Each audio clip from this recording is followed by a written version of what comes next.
Quando falamos de casos chocantes de quilos mortais, existe uma participante que provavelmente ganha a medalha de ouro em manipulação e falta de noção. Lacey Buckingham. Se você já ouviu falar dela, sabe exatamente do que eu estou falando. E se ainda não conhece, se prepara porque a história é revoltante, mas você não vai conseguir parar de ouvir. Se gosta de relembrar histórias impactantes como essa, já aproveita para deixar seu gostei, se inscrever aqui no canal e ativar o sino para não perder nada do que rola por aqui.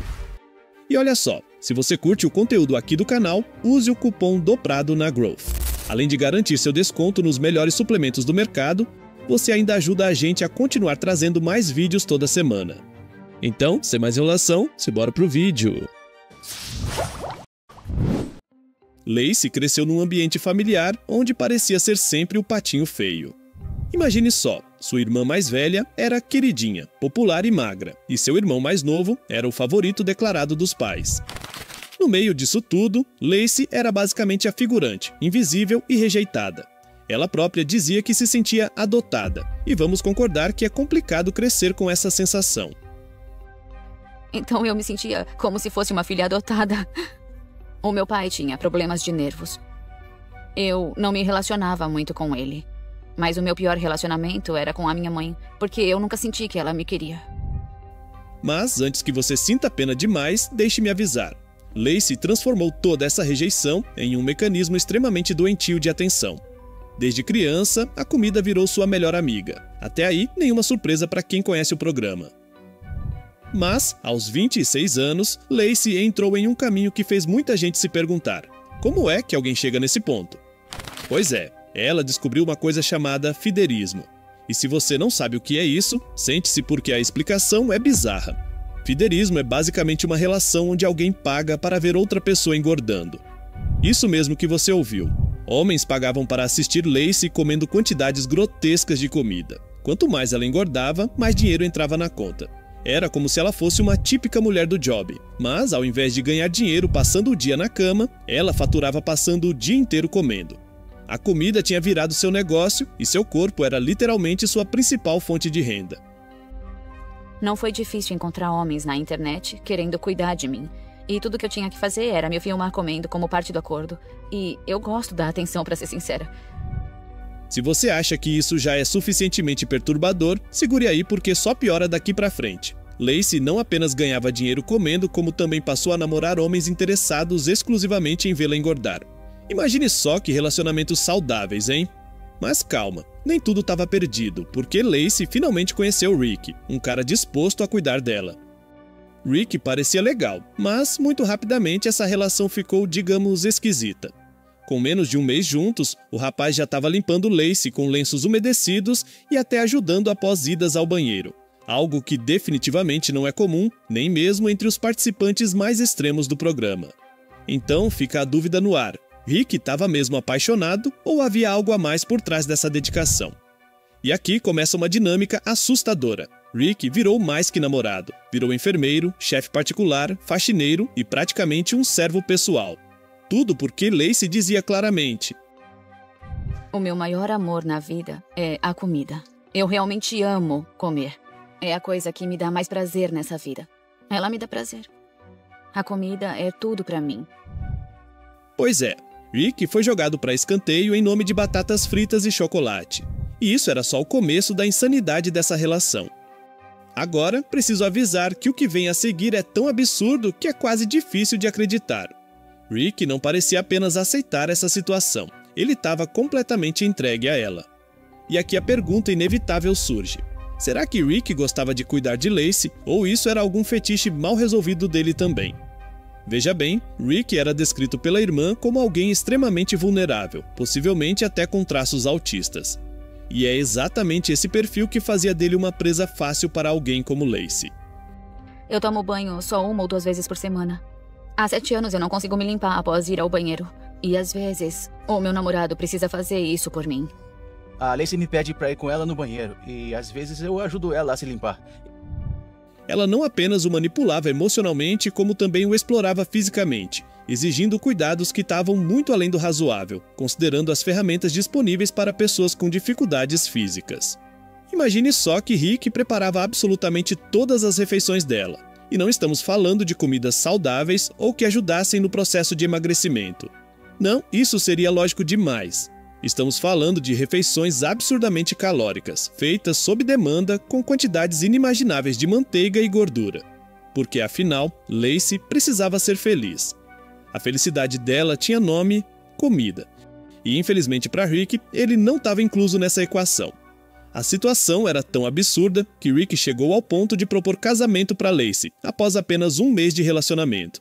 Se você está pensando que isso parece completamente irracional e apressado, você não está sozinho.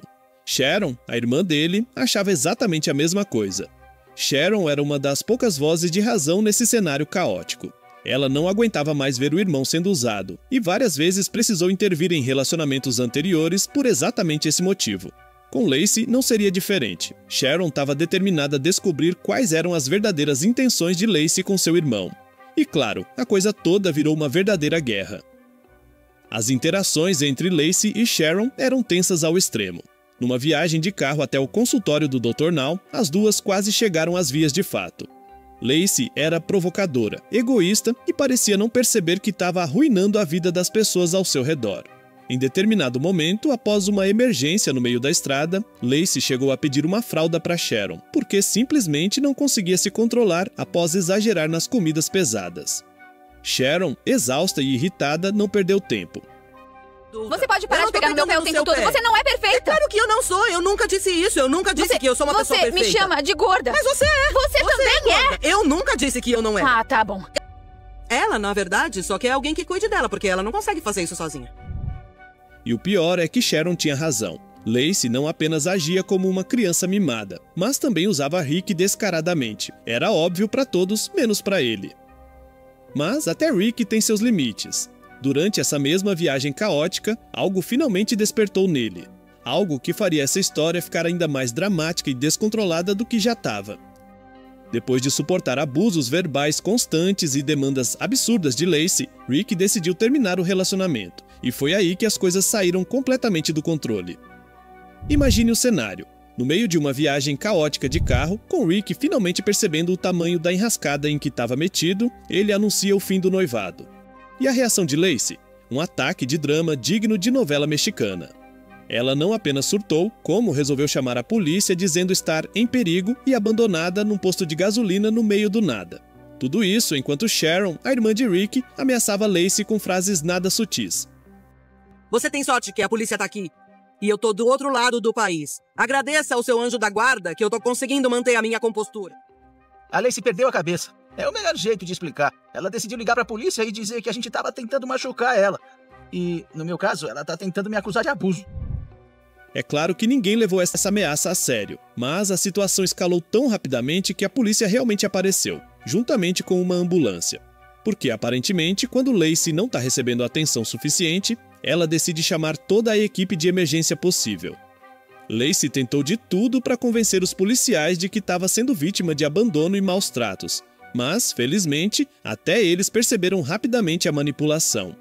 Afinal, Lacey só começou a chorar quando percebeu que a polícia não estava do seu lado e que realmente poderia ser deixada no meio do nada com seu trailer cheio de pertences. E falando em trailer, adivinhem o que aconteceu com ele. Sharon e Rick simplesmente resolveram doar tudo que havia dentro para caridade. Uma decisão dramática, sim, mas que foi considerada merecida por muita gente. E honestamente, era quase um alívio ver Rick finalmente tomar uma atitude drástica contra a manipulação constante. Após o término, Lacey conseguiu milagrosamente carona com amigos e seguiu para Houston para consulta com o Dr. Now. Só que chegando lá, o cenário era desolador. Sem casa, sem móveis, sem o ex-noivo para ajudá-la. E obviamente sem progresso na perda de peso. Na verdade, sua perda de peso foi de apenas 2 quilos em 4 meses, quando a meta eram 23 quilos. Nesse ponto, o próprio Dr. Now parecia perder a paciência com ela, claramente frustrado com a total falta de esforço e a postura de vítima constante. Mas será que Lacey realmente estava pronta para acordar e mudar de vida? Ou será que a história conseguiria ficar ainda mais patética? Infelizmente, vocês já sabem a resposta. Porque, acreditem ou não, Lacey estava prestes a mostrar que sempre é possível descer mais um degrau na escala da irresponsabilidade. Depois de praticamente implorar ao Dr. Now por uma nova chance, ele deu uma condição clara: perder 23 quilos antes de retornar ao programa. E qual foi o resultado após 4 meses? Ridículos 2 quilos perdidos, algo que ela poderia ter conseguido com um simples final de semana, evitando exageros. Para piorar, durante esse período, Lacey tentou justificar sua falta de progresso, culpando absolutamente tudo e todos ao seu redor. Era a falta de apoio emocional, era a ausência do ex-noivo, era a situação financeira. Menos, é claro, sua própria falta de disciplina e esforço. Essa era uma característica marcante de Lacey, nunca assumir responsabilidade por absolutamente nada. E vamos falar sério, em um programa como Quilos Mortais, onde praticamente todo mundo chega com histórias de dificuldade, negligência familiar e traumas reais, é impressionante como Lacey conseguiu transformar o próprio caso em um circo. Nem mesmo o Dr. Now, conhecido por sua paciência quase infinita, conseguia esconder o desgosto com a paciente. E é exatamente aqui que a situação chega ao ápice do absurdo. Lacey simplesmente desiste. Sem Rick, sem Sharon, sem o apoio da equipe médica, ela vê que ninguém mais fará o esforço por ela. E como sempre, a solução mais fácil para Lacey é não fazer nada. Em um dos momentos mais frustrantes do episódio, Lacey admite na frente das câmeras que, já que ninguém ajudaria ela, a mesma não via sentido algum em continuar tentando perder peso. Nesse ponto, é difícil não sentir raiva ou, pelo menos, um pouco de revolta. Especialmente ao lembrar que Rick e Sharon foram vítimas diretas dessa situação absurda. A decisão de Lacey em não prosseguir com qualquer esforço foi, talvez, a maior prova de seu egoísmo extremo e sua capacidade impressionante de ignorar completamente as consequências de suas ações. Após desistir completamente do tratamento e se recusar a assumir qualquer responsabilidade pelo próprio fracasso, Lacey se viu completamente perdida. O resultado era previsível. Dr. Now decidiu que não havia mais o que fazer pela paciente enquanto ela não demonstrasse algum esforço verdadeiro para mudar. E vamos ser honestos aqui, é difícil sentir empatia por alguém que fez questão absoluta de não evoluir em nenhum aspecto da própria vida. Lacey destruiu seu relacionamento com Rick, afastou Sharon, desperdiçou todas as oportunidades dadas pelo Dr. Now e, acima de tudo, sabotou a própria saúde em nome de um prazer temporário proporcionado por comida. Talvez o pior de tudo tenha sido perceber que Lacey realmente não se importava. Em suas palavras finais, admitiu estar cansada de tentar, uma declaração irônica considerando que nunca sequer tentou de verdade. Em um programa que já mostrou histórias difíceis, como Penny Sager e Steven Assanti, é impressionante como Lacey conseguiu ultrapassar limites de irresponsabilidade e manipulação emocional. Olhando para trás, fica evidente o quão tóxica e autodestrutiva foi a trajetória dela. Não apenas por prejudicar a si mesma, mas principalmente por envolver e prejudicar pessoas inocentes ao seu redor. Rick, possivelmente vulnerável e definitivamente ingênuo, foi talvez a maior vítima nessa história toda, enquanto Sharon, ainda que rude às vezes, estava apenas tentando proteger o irmão de uma situação claramente abusiva. Infelizmente, o programa Quilos Mortais já nos ensinou que nem todos conseguem ser salvos, especialmente quando se recusam ativamente a isso. No fim, a história de Lacey serve como um triste exemplo de como atitudes egoístas e uma completa falta de responsabilidade podem levar alguém ao fundo do poço. E para nós, espectadores, fica a lição amarga de que nem sempre existe um final feliz ou redentor. Mas e aí? O que você achou dessa bizarra história da Lacey? E essa atitude do Rick e de sua irmã doar as coisas da paciente foi merecida ou não? Comenta aqui embaixo. Olha só, se você gostou e ficou até aqui, deixe eu fiquei, que depois eu vou te agradecer lá no seu comentário. Fechou? Então é isso, eu vou ficando por aqui, um forte abraço e até o próximo vídeo.